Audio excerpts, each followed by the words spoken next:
Welcome to the Do Life Well podcast. Join your host, Gavin Merwin, and his guests as they explore the nature of doing life well. Now, let's dive in. Well, welcome back to another episode of the Do Life Well podcast. I'm your host, Gavin Merwin, and today I'm super excited to be joined by Judge Chase Daughtrey, the current probate judge here in Cook County, Georgia. So thank you for joining me today. Thanks for having me. Looking forward to it. Yes, sir. 100%.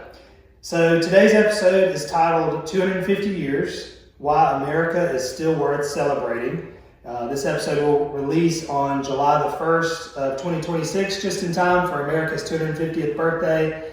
And we were chatting before we started about, I believe, certainly you can share if you believe, America's the greatest country on the planet. People are trying to get in, mostly, not get out. And not naive enough to think it's perfect, because nothing is. That's correct. But I think it's a great place and one I'm proud to be from.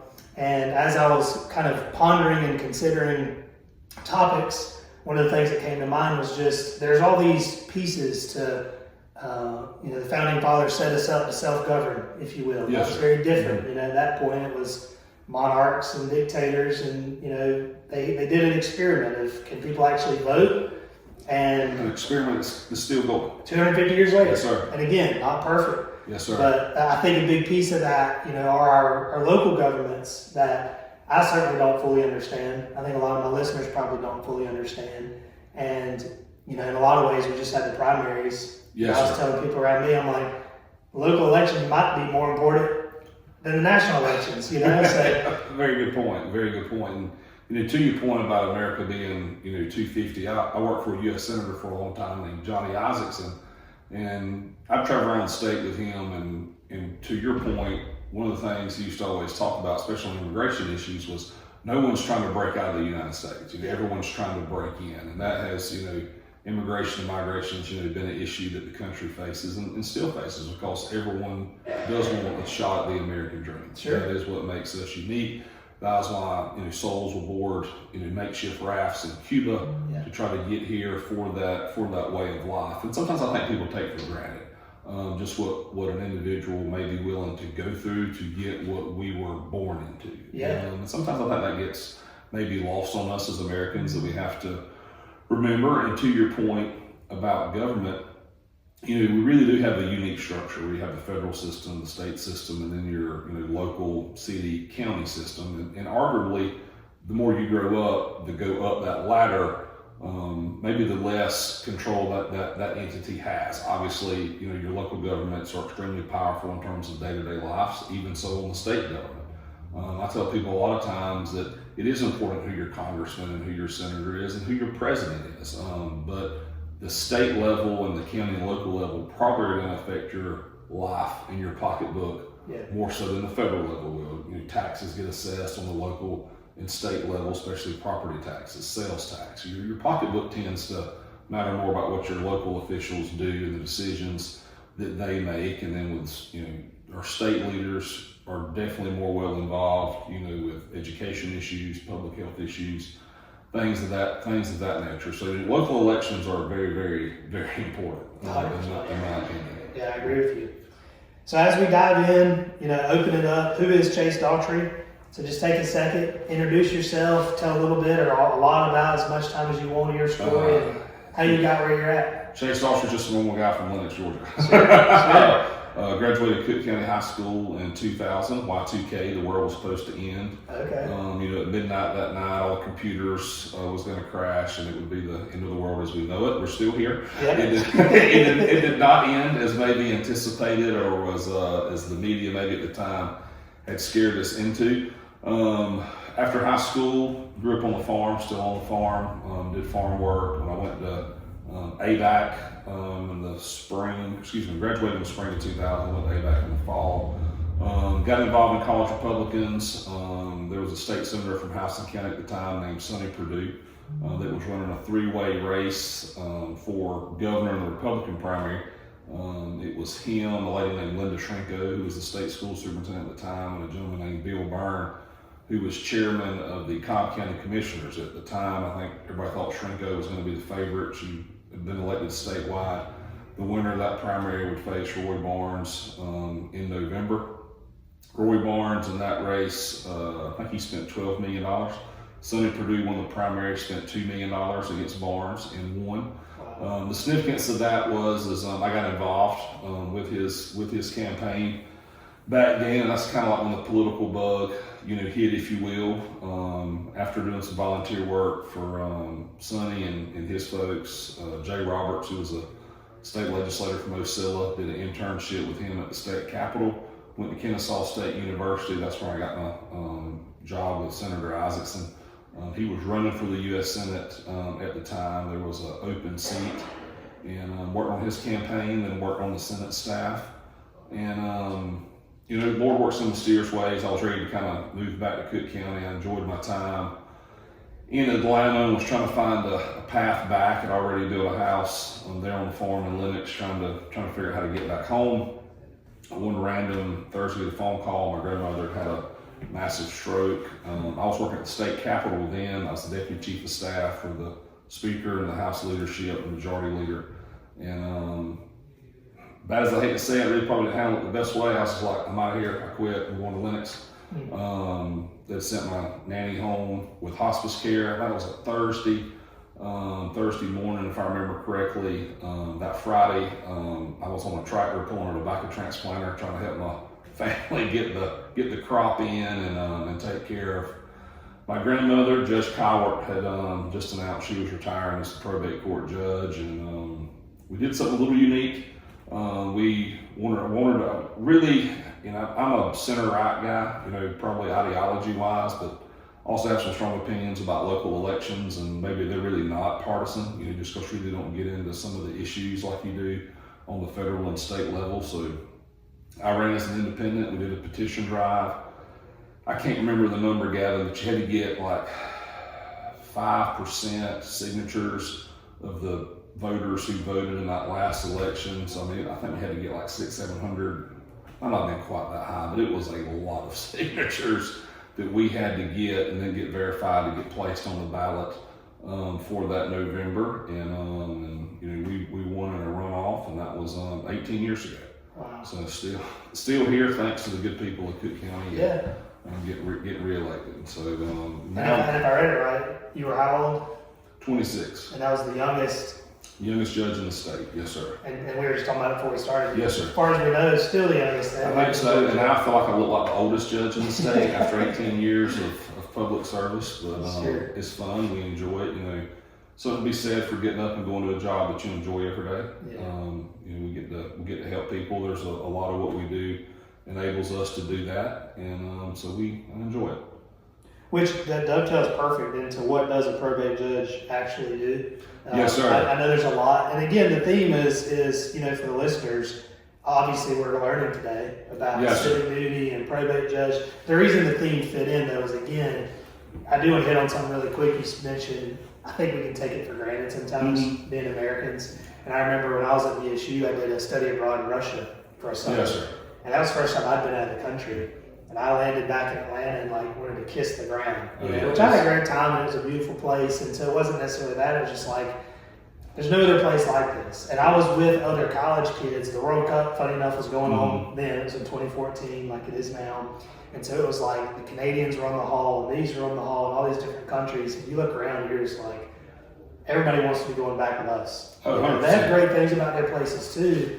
But I was very, very thankful. And that gave me a perspective of again, nothing's perfect, but I am very proud to be American, and I do think people take it for granted. They do, and being in the criminal justice system, it's especially your pundits on talk radio or 24-hour news or real quick to talk about, this is not a perfect system, it's a failed system. Well, I tell you, go get arrested in another country and see if you're afforded the same rights there that you are here. Because no, it is not a perfect system. To your point at the beginning, nothing is perfect, but it is the best system in the world. Yeah. So what does a probate court look like? I've never set foot in one. What is it? What do you do day to day? So speaking of the 250. So the probate court really got its name in 1976. Prior to that, it was called the Court of Ordinary. The ordinary position, this old Latin term for original, and actually I always joke, came over on the boat with General Oglethorpe back when he founded the new land and landed in Savannah when they created, a government. The local government at the time was the ordinary. So right today you have boards of commissioners. Like every county has a county commission. It may be 3 members, 5 members. Some counties even have a sole commissioner. Well, for a long time. There are counties that have a sole commissioner. Yeah, I think they're down to 3 or 4. Pulaski County has a sole commissioner. Walker County has a sole commissioner. It was really prevalent, 80, 90 years ago. Back there in the county unit system, there were a lot of sole commissioners, which is unique because, like I said, you still have some. There's even, I think, some out there that may still be, 3. Most of them now have kind of transitioned to a 5-person board, but prior to the General Assembly creating what their legal name is, the Commissioners of Roads and Revenue, because that's kind of what they're over. The ordinary was the governing authority of the county. Okay. So if you come to the Cook County Courthouse, there was an act of the General Assembly in 1917 that created Cook, separated off from Berrien County.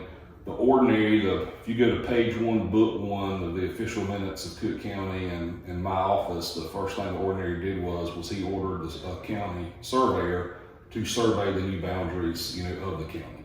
And then, 100 years later, we have our county, Cook County here now. And so I think it's important to understand kind of how we got to be what the modern day probate court is, because a lot of things that the court still does is relevant back to when the office of ordinary, was created, 250 years ago. Sure. So anything from, oaths, bonds, commissions, things of that nature. Obviously your general probate stuff that a lot of people are familiar with, probatings of wills, estates, administrations. A large chunk of our caseload is criminal. So to kind of give you an idea, Georgia's Constitution says that we shall have a unified court system. Well, there is nothing about the court system in Georgia that is unified. You have multiple classes of courts, superior court. Some counties even have state courts, like Tifton, Lowndes. Some of your larger counties have state courts, probate courts, juvenile courts, magistrate courts. And then some cities like Adel and Lenox, Sparks have municipal courts. So there's a lot of different courts that have different jurisdictions. So like with us, since we do not have a state court in Cook County, there's legislation that pretty much says we act as a de facto state court and probate court, and we handle all the misdemeanors, traffic offenses, things of that nature, which is about 80 to 85% of our workload. So we'll do anywhere, on average, about 15,000 traffic and misdemeanor cases a year. A good bit of that comes off the interstate. Obviously, thousands upon thousands of cars a day. I think maybe 50,000 cars a day, go, northbound, another 50 go southbound in a given day. So there's a lot of work that comes, with that interstate that generates, unfortunately, criminal activity that we have to deal with. We also do guardianships of minors and adults, which is something that's very personal to me. We had a lunch and learn a few weeks ago. We brought in some folks from the Georgia Bureau of Investigation, our local FBI field office, and the Department of Human Services, and talked about elder abuse. The baby boomers were getting older. A lot of elderly folks and vulnerable adults are getting taken advantage of financially, definitely through the rise of social media platforms and cell phones and different apps and things of that nature. And so and we also handle back where I kind of go back to some of the things back when Oglethorpe got here, marriage licenses, birth certificates, death certificates, gun permits. There's some crazy things in the statute. If you wanted to create your own brand for your cattle, the probate court's got to sign off on that. Wow. In the old days, you used to have a permit to be able to pick up pecans. You had to get a permit for that. If you want a peddler's license to sell trinkets at the back of your truck, you got to go through the probate court. So some of that stuff, we may get 1 or 2 of those a year, now, but pretty much. Well, I think that the Court of the Ordinary really puts great language on it. It does. It gives me a good mental picture. If it's like, if it doesn't fit into another box, probate's handling it. Well, it's funny you mention that because David Namias, who was a former U.S. attorney for the Middle District of Georgia and later Supreme Court justice, he said, I've come to know practicing law in Georgia for 40 years. When the legislature gets ready to do something that don't quite fit, we'll just let the probate judge figure it out. Yeah. That makes tons of sense. And they definitely do. So it's interesting. We enjoy. May not have mentioned this. Mental health commitments. We do a fair amount of those, and so yeah, it's every day is different. Every day is kind of unique in the different things that we deal with, and we're a little different, from superior courts. And superior court, jurisdiction wise, they're going to handle felonies. They're going to handle your tort actions, medical malpractice, car wrecks, contractual disputes, custody issues, divorce issues. They have the original exclusive jurisdiction over those. Probate, superior courts of record. Then you have like your magistrate courts and municipal courts, which are referred to as inferior courts, like our magistrate small claims. If you needed to evict somebody, if you had a damage claim of like less than $15,000, I think they just moved it up to $20,000. You could adjudicate those small claims through magistrate courts or magistrate issues arrest warrants and things of that nature. So it's an interesting. Why? I mean, you may not know, but why is it so sprawled like that? Like, why isn't there just one court that just does everything? Well, in a perfect world, it should be. I joke that if you created a new state today and you wanted to create a judicial system, you would not create the one that Georgia has, just because, like I said, the state constitution. Which is unique in that way. We are. We are. So I give you an example like Florida. They're way more unified than we are. So like, to give you an example to compare the two, like we have judicial circuits here. Like we're in the Alapaha Judicial Circuit that comprises Cook, Berrien, Clinch, Lanier, and Atkinson County. We have 3 Superior Court judges who covers that. Then you have your probate and magistrate courts, with the exception of Cook and Berrien. The other 3, the probate and the magistrate, have been consolidated. So they are one person in one court. And then you get into Florida, and they have more circuit court. They have a circuit court and they have like a county court. That is how they break it down. In their circuit courts, they have divisions. Like you're going to have a domestic division that would handle divorces, probates, guardianships, things of that nature. You'd have a torts division, that handled medical malpractice and things of that nature. So yeah, we do. I think probably. The state constitution, I think, was last amended in 83. Anytime it's amended, the voters have to approve it. I think there's just been maybe a little hesitation, to deal with some of that, because you get the voters to understand why we're doing A, B, or C on that. But all in all, I think, a lot of it some of it just, like I said, it goes back to, when the first Constitution was written and where some of these things fall, and, really getting into the old days, the magistrate courts used to be called the justices of the peace, and they weren't appointed by county, they were appointed by militia district. So we have this cool oath hanging up in the office there, it's on the big. And it is where the Justice of the Peace was appointed for the Lennox Militia District. So you had militia districts that decided who was going to be the Justice of the Peace. Kind of get back into some Andy Griffin territory there a little bit on who would handle issues in that militia district versus county lines or boundary lines. It was militia district lines after the Civil War. Okay. So it's crazy. It's almost bananas how it all works. I think the legislature. So for my listeners, what they just heard was, we're not going to in an hour fully understand how all this works. Probably. I've been doing it 18 years, and I'll look at something. I'm like, I don't know why they did that. That way in 1906 or whenever it was. Yeah. But it is an effective judicial system. Especially in the state and in the nation. Even like I said, states do it different. The biggest thing I think when it comes to the judiciary is that people have access to the judiciary, and that everyone gets a fair and balanced shake. When they appear, in any court that they have business in. Sure. That's very important to the rule of law. It's very important to the citizens and the taxpayers that they know they got a judiciary that's fair and partial and will meet their needs. Sure.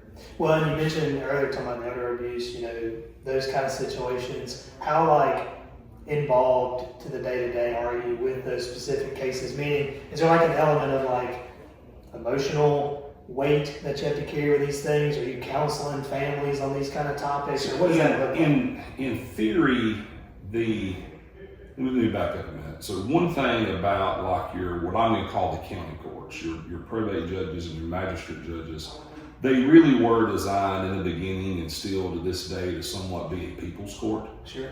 Where the citizenry can walk in and talk to their probate judge or their magistrate judge, about various issues where you may not have an opposing party, if you will, on the other side. So taking that into consideration, we are more hands-on like a superior court judge would be. And what I mean by that is, especially with the vulnerable adult population and the older adults, the senior citizens and things of that nature, we are seeing that a lot of them do not have family members. A lot of them don't have children, or if they do, they're nowhere in the area. So we have somewhat, I call it kind of like a pilot program that we're working on right now, to where we're somewhat operating as if we're the kind of adult protective services leg for the county. And the state has an agency that does that. Unfortunately, it's very, I don't want to say underfunded, but probably understaffed. They could use, a lot more help when they get, made aware of someone who may be taken advantage of or been exploited. So we have a group. It's the county guardian, investigator Slaughter with the sheriff's office, myself, and then we have a licensed clinical social worker. As we get made aware of these cases where someone may be being exploited. And what we have a lot of times, a lot of self-neglect, Gavin, where someone else that doesn't have that family member, they've got, early onset of dementia, they have some sort of underlying mental health issue, law enforcement or, finds them in a deplorable condition. And we try to step in and get that person stable. Sure. And what I mean by that is we'll do what's called an emergency guardianship. If the licensed clinical social worker comes back and says, yes, this person does not have the ability to make decisions on their own, we'll step in, the county will, for 60 days and become that person's guardian and conservator. Try to get them services started or started if they were to have them at one time. Sometimes they're no longer to live at home. They need a higher level of care than what they can get at home. So yeah, it is very hands-on, and to kind of put that in perspective too. So let's go back to 2009 when I came into office. We would get 1 or 2 adult guardianships or conservatorships a month. I'd say right now we're running about 1 or 2 a week. Now a lot of that, baby boomers are getting older. Sure. And what we probably don't quite realize in Cook County is there's a lot of people who live here now who aren't from here. And I think that gets kind of lost too. So we have a lot of people, and it's been talked about. We have these folks, especially from up north, they moved to Florida, they retired, insurance premiums got out of hand with hurricanes and storms, where they didn't want to go back to the northern climate. South Georgia's not a bad place to live. We're anywhere in Georgia, and the Carolinas have all seen these migration booms over the past 5 or 10 years. Folks coming from the West Coast, coming from up north, and even some folks coming back up from Florida. So a lot of them don't have family here. A lot of them don't have children. Sure. So then that creates a situation as who's going to step in and take care of them, especially when they might not have the financial capabilities of doing that. So that has really, really been a huge addition, to our caseload. Because we don't handle it like a typical civil case where someone comes in, they're filing, I want to be this person's guardian and conservator. Okay, I'm going to get them evaluated. I'm going to appoint an attorney for them. Because when you do that, you are taking several of their rights away, if not all of them. Sure. The program that, like I said, I kind of refer to it as a pilot program. We're going to kind of see where it takes us. But so far, it's been working good for about the past 8 or 9 months. We have what we call a little guardianship team. We get together, identify what's going on, and see how we can help. And sometimes they might not meet the criteria for guardianship and conservatorship, but we still kind of work that case, if you will. in the county guardian. We'll see what kind of services we can get for that person. So, yeah, it's I call it Cook County Adult Protective Services, which isn't a true entity, but it's something that we're trying to do to help take care of our citizens. And it's a lot of work, but it's that is a very vulnerable population. Sure. With them not having a lot of them not having any family, I feel like that is what your tax money is going for. These people's pay taxes. This is where government, the judiciary, can step in and help that person out. Which I love, because I had a section, the quiet machinery of a free country. Mm-hmm. Oh yeah. And that kind of happens because how many people know that that's even going on? Not very many. Yeah. You know what I mean? Yes. But I put, that kind of stuff is kind of the heart of the 250th thing. Yes. Meaning self-governance only works because ordinary institutions function with integrity. Yes. And that's an example of, hey, this is you paying taxes. The government exists. You're unable to take care of yourself. Here are services available to you. That's right. I'm a firm believer in that. That we are. They'll run and joke is the worst thing you can ever hear is only the government I'm here to help. Yeah. Because a lot of people have probably a bad experience with different government offices, bureaucracies and things of that nature, and people do get frustrated. With various government agencies that deal with it, whether it be the local level, folks are upset now, about property tax assessments have gone out, or, this has happened, or something's going on in the school system. So, folks do get, passionate, as they should. But I think that there's opportunities there for government to not always be reactive. You can be proactive. Sure. And I think that kind of probably gets lost too. With a lot of elected officials or or government appointed officials, is you don't always have to respond to a problem. There's nothing wrong with trying to get ahead of a problem. Sure. And that's kind of what we've been trying to do. Like so that lunch and learn, that we did with DHS and the FBI and the GBI, and trying to get some awareness out there about these issues. And that's been great too, because we've been working with our banking community, we've been working with the medical community, because those are the folks that's really going to determine whether or not there's a vulnerable adult or senior citizen that's being exploited or being neglected even by their own hand, because they don't have, the support system that they need to take care of themselves. And they have been great assets, to reach out to us. And we've been wanting, those folks, like I said, that will be the first line of defense to recognize this issue. Go, hey, you call us. We have a working group. Like I said, we call it the guardianship team. Probably ain't the best term, because like I said, not everybody needs a guardianship, and if they don't, we've been sending our county guardians to do some, classes, CLEs, community legal education on these issues. We've been able to help some folks here through our legal aid program that we funded through the law library, to help do certain things, whether it's get them apply for, Medicaid or, Medicare, or do some estate planning, even if you don't have a lot of assets. Because one thing that we have found, there's a lot of people, and it's tragic, that have just enough not to qualify for anything. Sure. But don't have enough to pay for anything. Sure. So you kind of thread that needle on, trying to get them services. But we talk a lot about, or I talk a lot about, the breakdown of the family unit system with a lot of issues that we deal with minors and adolescents, the drug issues, the gang issues. Well, with some of our senior adults and our vulnerable adults, it's just a lack of a family, unit system. Sure. That creates issues there as well. But no, it's the old saying, maybe cheesy, of the people, for the people, and by the people. That is what we do. That is what we should be doing. Sure. And we're going to continue to do it best we can. You mentioned something that's not necessarily on here, but it piqued a thought. Talking about people get upset and people have different frustrations. And what's kind of your thoughts on, because I had a conversation recently, the Facebook mobs and people getting involved, but then there not being a medium for that. I was with we do a lot of work with school systems. Yes. I was with a CFO last week, and they were talking about they've got a new board member coming on, and really challenging, and a lot of open records requests, and a lot of that kind of stuff. And we had the conversation around where's the balance between informing people, letting them be involved, but then with that can sometimes come the bad of That's right. people just wanting to do things to cause problems. Does that make sense what I'm trying to ask? It's how does it function well to where people can be involved, but when they're involved, they're going to ask a bunch of questions, which people don't always like that That's aspect of it. How does that function? Well, I'll say this. One, Facebook is not real life. Yeah. You know, whether it's, you know, you and your, you know, beautiful spouse and all your kids, you know, like, you know, we were talking about this earlier.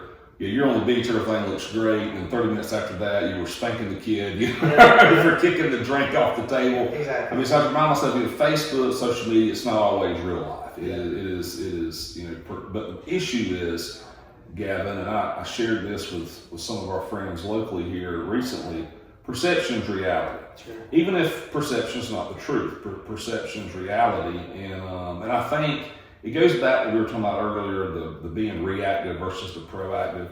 You know, sometimes where I think a lot of folks get themselves that are involved in government or public life, elected life, is you can't wait for it to become an issue to when you deal with the issue. Like if you see something on the horizon that says, hey, okay, this is an issue, this could be an issue, I think there's avenues. Number one, transparency never gets you in trouble. Sure. It never will.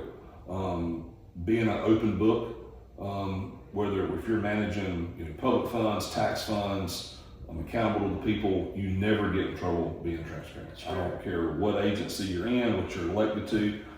No, yeah, like you guys post like monthly, I think. Yeah, right? we all do. the stats We do. and the dollars and all that kind of stuff. You know, probably one of the proudest I was of our office 10, 11 years ago, Georgia Trend Magazine said that we were one of the most transparent government offices in the state of Georgia. I was very, very proud of that. That's awesome. And but also take that too is why ain't everybody? Yeah. You know, and I don't say that from a standpoint where I think people are, you know, hiding things, being manipulative about things, or, you know, I'm not a conspiracy theorist that things are being covered up. I just think that it is just natural to somewhat clam up sometimes. Sure.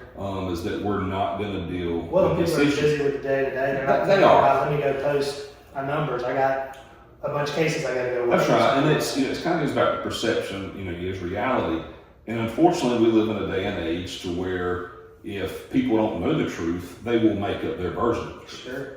And then social media, Facebook, Instagram. What better way than to tell what you think you may know about what has transpired, or give your critique or criticism about the school system or about the city or the county or, you know, roads, bridges, you know, athletic fields, whatever. And I guess where I'm going with all that is you know, don't be afraid to engage the negative. You know, we've had folks, you know, there was a group several years ago, you know, we raised the fines on a lot of misdemeanors. There was a group in the community that was not happy about it.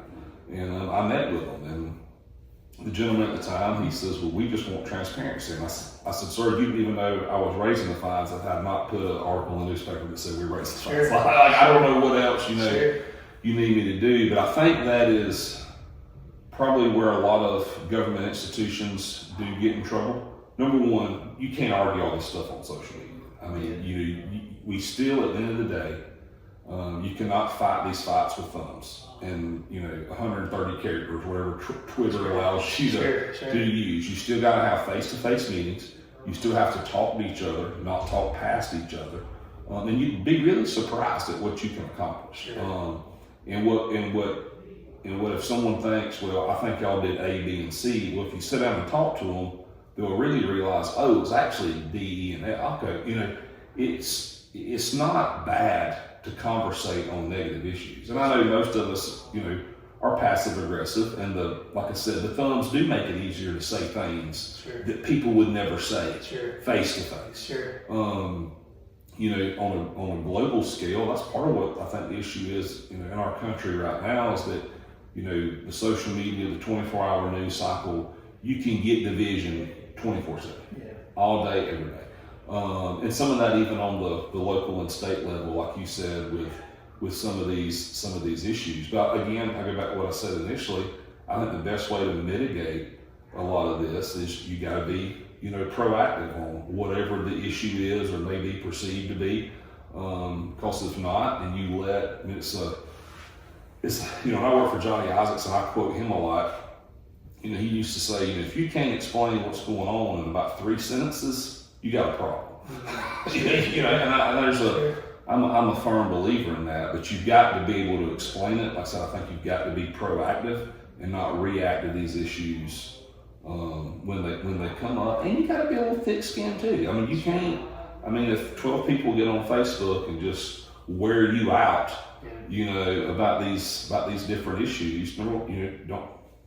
It's not the end of the world, Sure. And sometimes, if you're like me, okay, well maybe they're on something. Maybe I need to do a little self-awareness and Sure. Reevaluate. Could we have handled this, differently?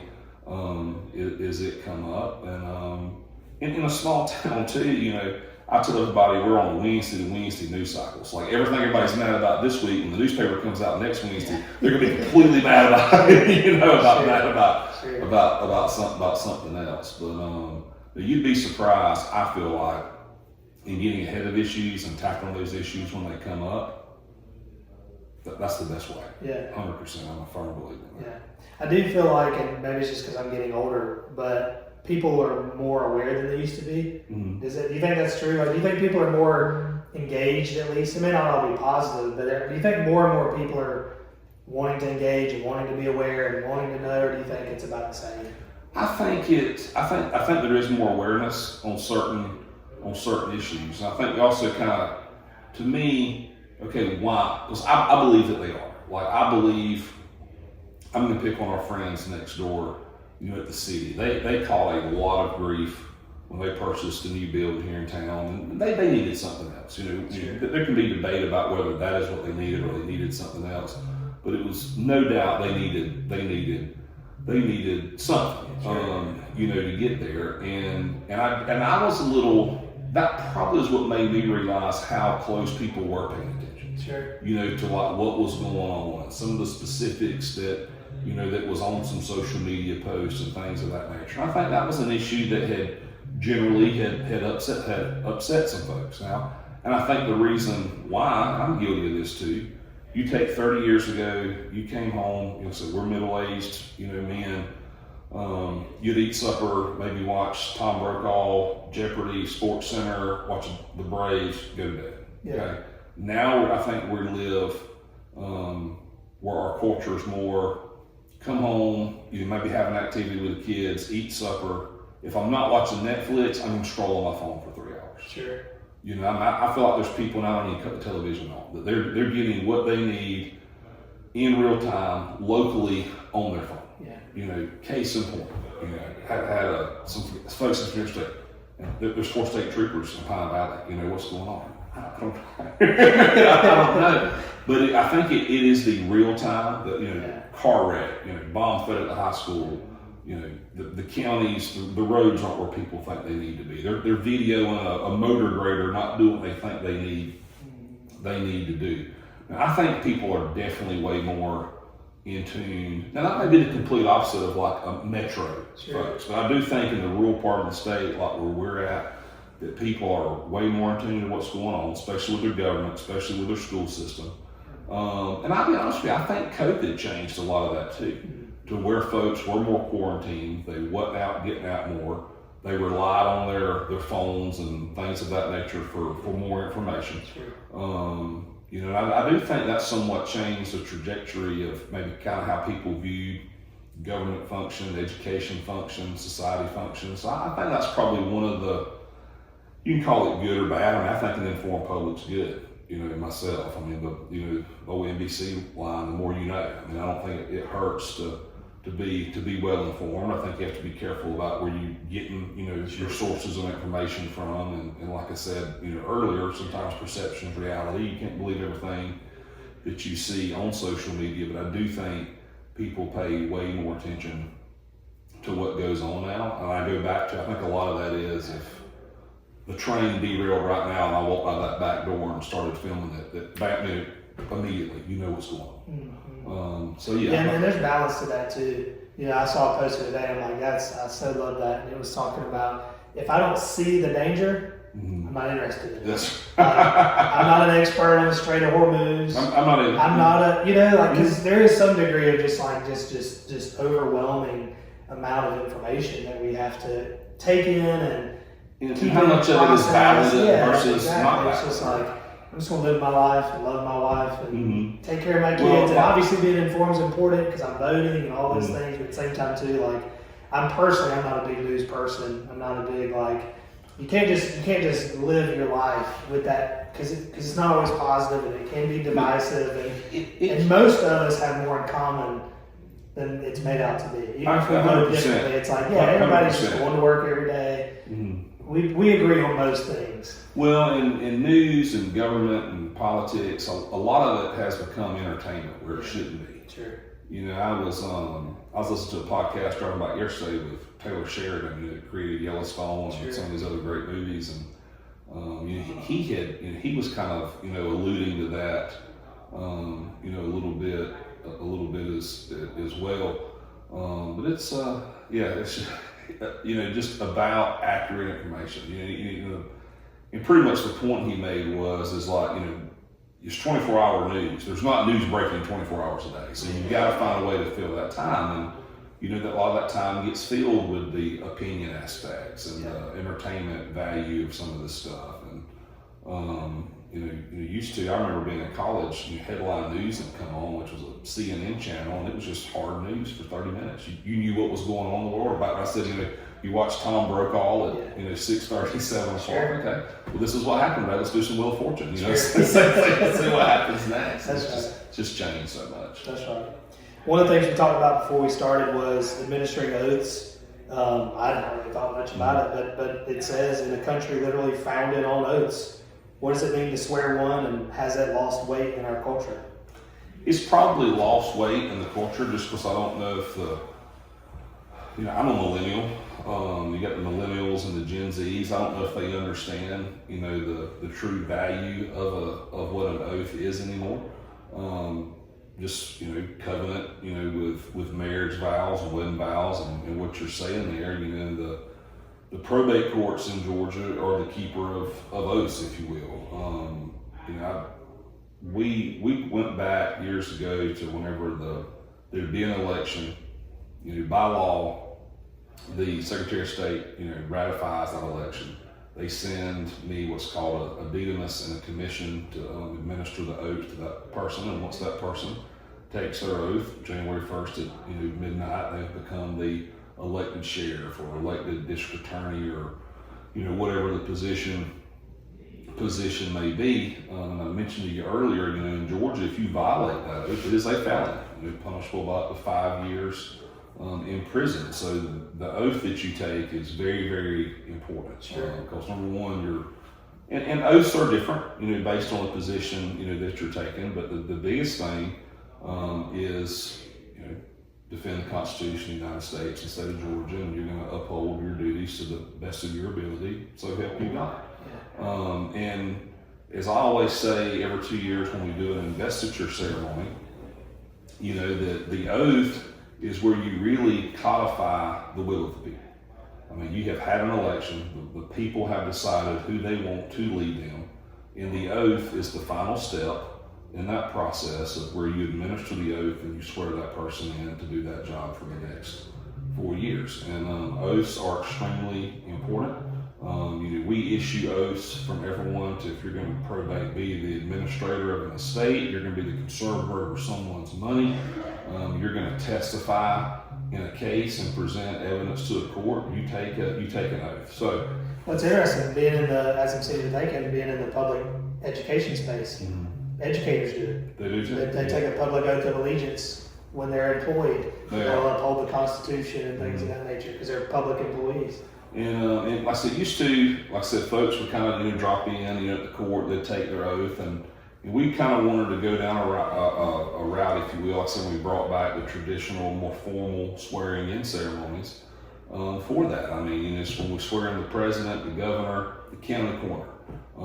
That oath is equally important to the job that they have been elected to do, and it's a constant reminder, you know, when you take your oath or you're reminded of your oath, that that is a trust that has been placed upon you by the majority of the people. Yeah. And again, those are things I think can get lost on folks, even elected officials sometimes. Sure. Of just how significant it is when you put your left hand on the Bible and raise your right hand with Almighty, and you know, this is what we're doing. And oaths can be tricky, you know, for us. I mean, not to, you know, get controversial, but you know, when Supreme Court, handed down the same-sex marriage decision. There was a lot of judges around the country that really battled, their personal beliefs Sure. and their oath of, administering what the U.S. Supreme Court said, we would have to do in terms of issuing marriage licenses, basically what it boiled down to. And so my point is that it's not always easy. I mean, it is not always easy, to follow your oath, especially when it may, conflict with religious beliefs or things of that nature. But it's just a reminder of how serious the oath is that you take. Well, person takes. And I like you talking about elections and the will of the people. Somebody was telling me a story. The World Cup's going on, and all these foreigners are in the country, and they were on a tour with some people that were here for the World Cup. They were on vacation. Their tour guide, who was an American, was just going against the governor, and this is in another state, and they were just being all negative, and this person from Norway was like, but don't you guys have elections here? Yeah. What do you mean? I mean, if they're in power, that means the majority of people wanted them, right? So you may not personally like them, but the will of the people here was, and that speaks to me to, again, why this experiments work so well. Because you may not agree with the person, but the vast majority of people wanted them or they wouldn't be in office. That's how elections work. And majority rules. That's right. Simple majority. When I ran 18 years ago, a friend of mine up in Middle Georgia that I've gotten over the years, he told me, he says, you're not going to make everybody happy. Yeah. I said, yes, sir, I understand. He's like, just try to keep 50% plus one happy. Sure. You'll be all, you'll be okay. But no, majorities, do rule.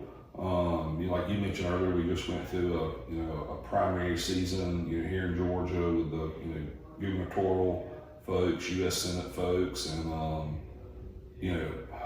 ugly, nasty, personal, primary, with a lot of these candidates on both sides, going back and forth. And I've talked to some folks in recent days that have not satisfied. It's like, well, people didn't turn out. I mean, and it's I tell folks, and I'm a firm believer of this, Gavin, some of the most dangerous people, in our democratic republic are uninformed voters and voters who don't go vote. Yeah. It is, it's important. It really is. And you do, it's majority does rule, but, you got 15% of the registered voters, turning out to vote. There's an argument made, well, okay, well, the 85%, I guess, is okay with that 15%. Sure, choosing for them. Yeah. But yeah, there's just, and I don't know I don't think folks have lost interest in the that process. I think it's I think it's more of a burnout. And I go back like the 24-hour news cycle. That it's just it's all day every day. I hate Trump. I love Trump. I love Kemp. I hate Kemp. And people, I think, to a degree, do tune out. Back to your point is, I'm trying to get my kids fed. I'm trying to get the mortgage paid. Trying to keep the wife happy. I don't think a lot of people even knew there was a runoff. 2 weeks ago. Yeah. So it's interesting. Yeah. I think I heard you mention earlier pushing for local elections to be nonpartisan. Mm-hmm. What does that mean? So that's a great question. So in Georgia, you have to, if you qualify for local elected office, state office, or federal office, you have to declare a political party, either Republican, Democrat, or you can run independent. So pretty much, let's say hypothetically you run as a Republican, your qualifying fee goes to the Republican Party, and vice versa. You're running to get the nomination of that party, for the general election in November. I have strong opinions that a lot of what your county elected officers do, if you will, they should not be partisan. So we got legislation changed several years back that made the probate court judge and the magistrate court judge in Cook County nonpartisan, which means if you go vote in a primary, either you vote Republican or you vote Democrat, the nonpartisan judge races are going to be on your ballot. You do not have to pick one or the other to vote for the judges in Cook County now. I'd like to see that expanded.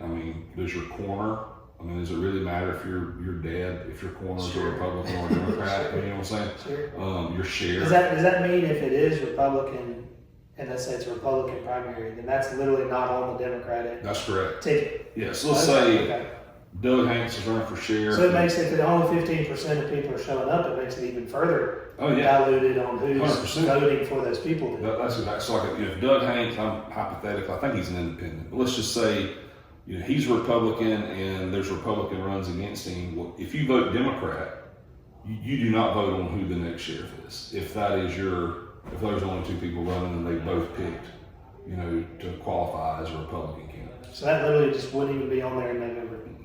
It would be on there in November, but the race would have been decided in the primary, in the Republican primary. So let's say you got Joe Smith and. So it would have been check the one box or write in somebody else. That's it. In November. Mm-hmm. Wow. So I feel like that somewhat restricts the voters. I don't want to go so far as saying we're disenfranchising voters, because technically, if you want to vote on that race, you could pick, the Republican ballot. You do have the choice on which ballot that you pick, but if you've got somebody who, I want to vote Republican, where I can vote for Brian Kemp in this election, but my two candidates for county commissioner are voting Democrat, I really want to vote for, you got to choose. Yeah, I really want to vote for this guy. Yeah, I just think that, that some of these races on the county level should not have to pick a party. And is that chosen at the county level? So right now, the state law allows your judges and ironically your Board of Education members, they can ask for nonpartisan legislation through the Georgia General Assembly. Your other ones, no. It would require a change in the Constitution. So actually this November, when you vote, there are about 30 some odd, I think, county judges left in Georgia that are still partisan. There will be a ballot, a constitutional referendum question on this November's ballot that would make all the judges nonpartisan. Okay. So like I said, to amend that, it goes back to a constitutional amendment. You gotta hope that the voters decide to amend the Constitution on that. But I think it's something that we should just look at. But there's a lot of money in politics, and like I said earlier, whenever you got 159 counties, you have 159 sheriffs, judges, clerks, tax commissioners. It's also a pretty good fundraiser for the Republican and Democratic parties, because they get those qualifying fees, and qualifying fees are, I think, 5% of the base salary. So, like when I qualify, it's about $2,000, to run over 4 years. So those political parties don't like giving up all that money, which is another problem with money in politics. Sure. Which is a great dovetail.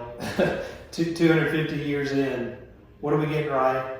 We've talked about a lot of this. What should Americans be grateful for? Obviously, money in politics, that's a challenge probably. It is. What do you see we're getting right?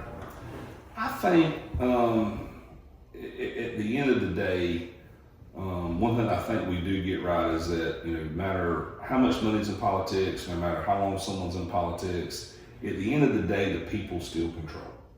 No matter how frustrated we get with the political system, how frustrated we get with the judicial system, we do have a system that is completely decided by the will of the people, the majority. So like I said, if you're comfortable with 15% being a majority, or like we were talking about earlier, at the end of the day, the people decide who. Is that what it was in Cook this past time? Or? It might not even been that high. Okay. It was pretty good on primary day, but on the runoff day, I think it dropped pretty good amount. And another reason you don't ever want to run for office was this phone never stops ringing. I don't know if you've noticed that's been vibrating the entire time we're sitting here, so I apologize.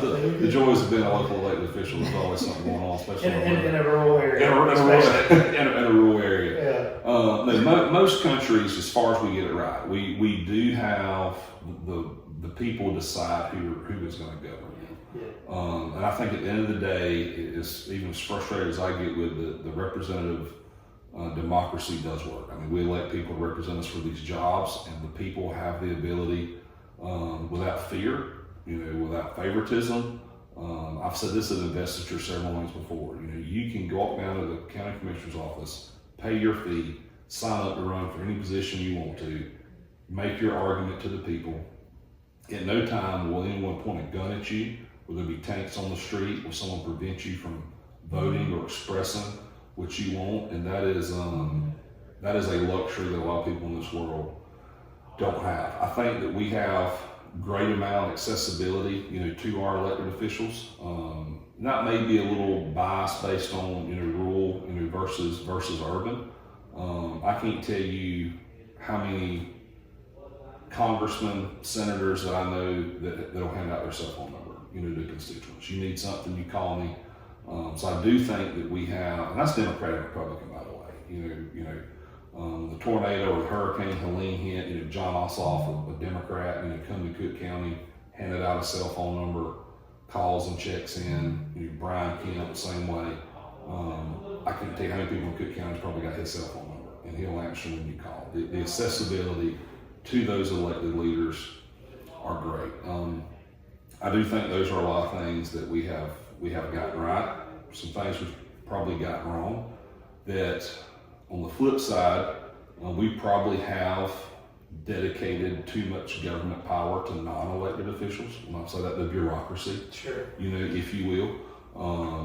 Someone, who has, worked hard most of their life and they're struggling to get their Social Security benefits or get qualified for Medicaid, it should not be, that complicated. That's where I feel like the bureaucracy, has gotten too big, and maybe government has gotten a little bit, too big. I feel like one thing that does make us unique is, I heard, a senator on TV the other day say, all politics is local. But, back to kind of how we started this, is that, the local and the state government's going to affect your life more than anything else will. And I think one thing that we do well, that we need to do more of is make sure that more power goes back to the states, into the local governments. And we saw a lot of that. I'm going to talk about Helene here a little bit with the hurricane.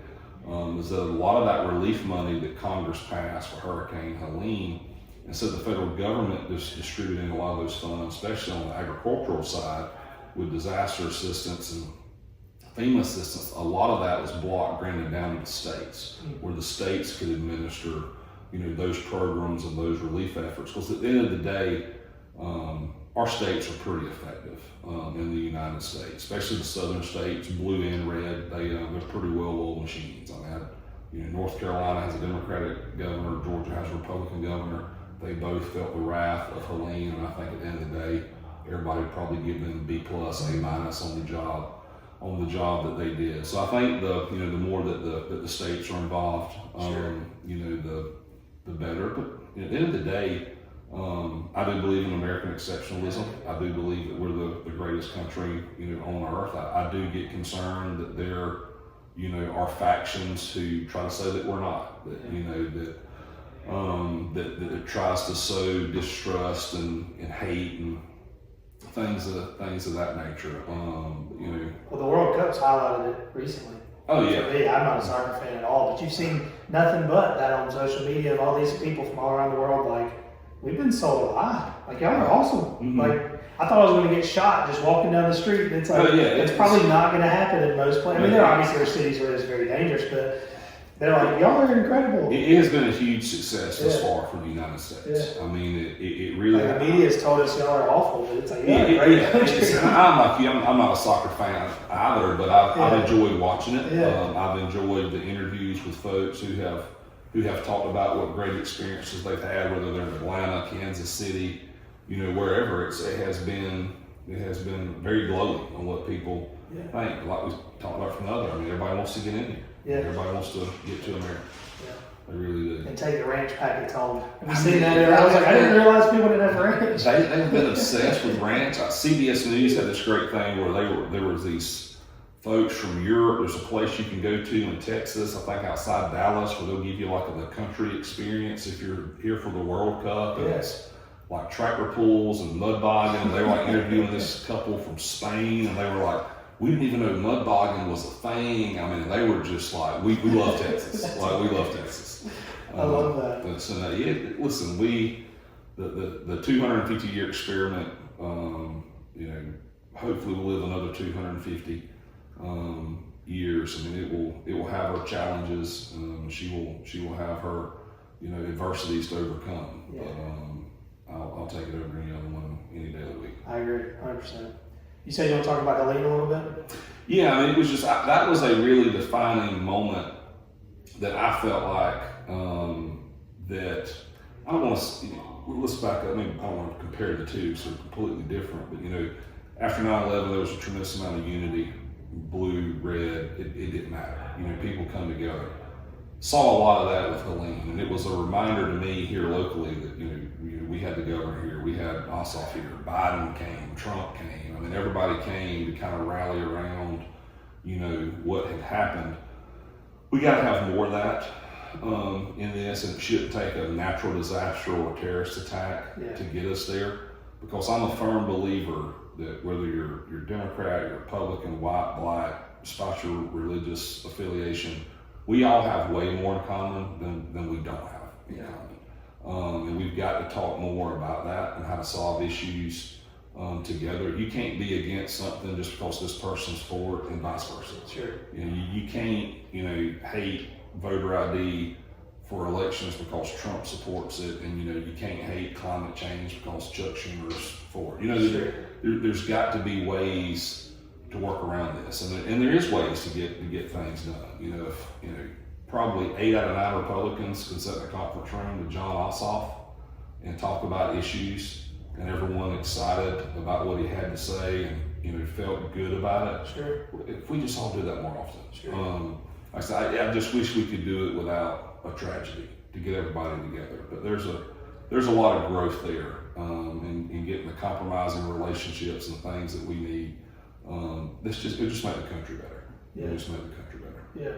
And you hit on another vital question that hits on it too. What would you say to a young person who's been taught there's nothing good about America? That's a good question. I think probably the best thing I can say is go find a veteran who faced combat and ask them what they think.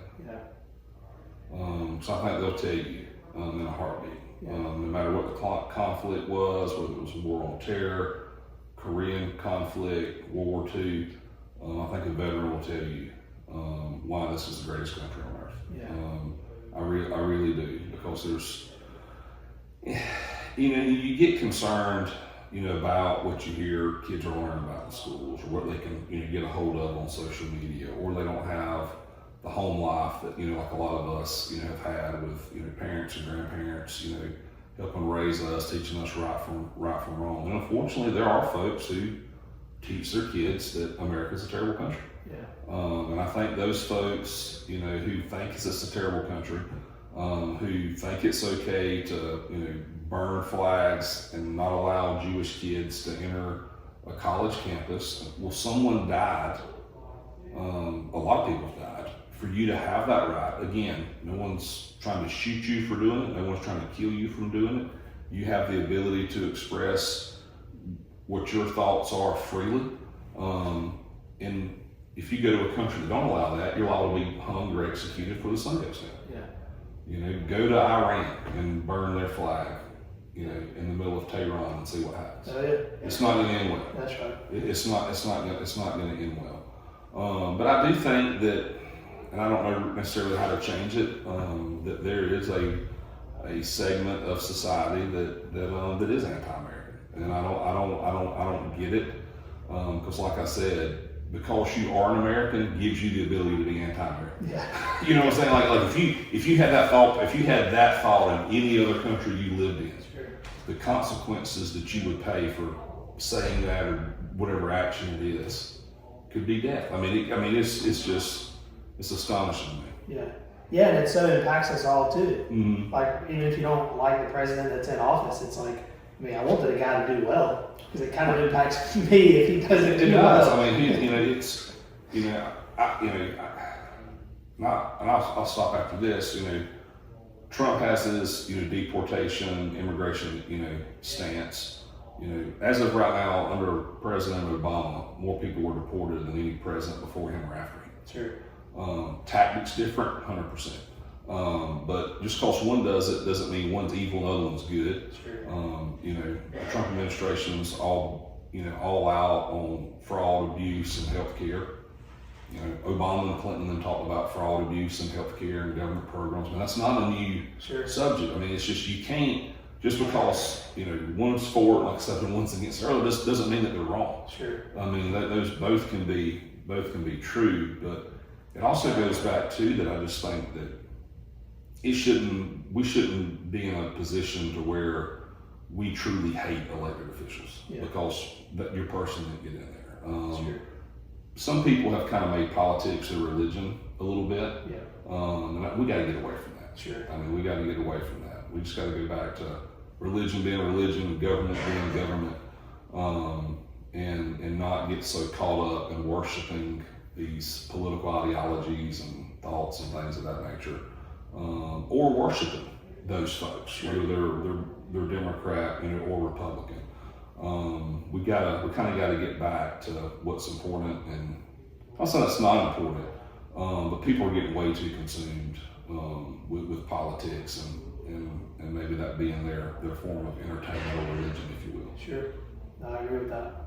Well, I always like to give space at the end if there's anything you had on your mind that you wanted to cover that we didn't, and want to share any other thoughts, you certainly. I appreciate you having me. I've had a good time. You're a great asset to Cook County. I appreciate it. Yeah, I'm glad y'all were here, and I'm glad to do this, and we'll do it again one day. No, I appreciate it. Yes, Thanks sir. for coming on. Yes, sir. Thank you. Absolutely. Yes, sir. For sure. Well, guys, another month's come and gone. Have a great month, and we'll see you again next time. Thank you.